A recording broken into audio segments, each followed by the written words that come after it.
Lietuvos krepšinio lygoje vakar pergalės iškovojo abu praėjusio sezono finalininkai. Ketvirtfinalio serijai Eurolygoje besiruošiantis Kauno Žalgiris 85-77 pranoko Gargždus. Pergalę Kaune žalgiriečiams užtikrino geras antrasis kėlinys, kurį LKL čempionai laimėjo 12 taškų. Žalgirio treneris Tomas Masiulis po rungtynių jau ne pirmą kartą šį sezoną pabrėžė neišnaudotas pražangas gynyboje.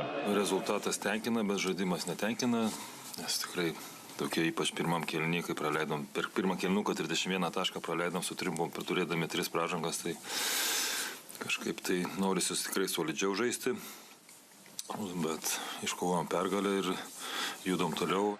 Vilniaus Rytas namuose užtikrintai 98-81 įveikė paskutinėje turnyro lentelės vietoje esančią Jonavos ekipą. Rytai priekį vedė 23 taškus pelnęs Džerikas Hardingas. Krepšininkas atsitiesė po sunkių rungtynių prieš Kauno Žalgirį.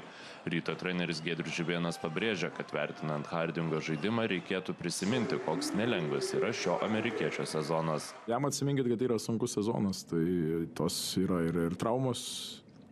Po tų traumų grįžimai, vėl kažkokia tokia lygioj vietoj trauma, paskui atsiminkit, kad ir vaikas jam šį sezoną gimęs yra, tai žinau iš savo patirties, kad yra reikalų, tai bet šiaip tvarkosi gerai ir svarbiausia ant lemiamų kovų, kad būtų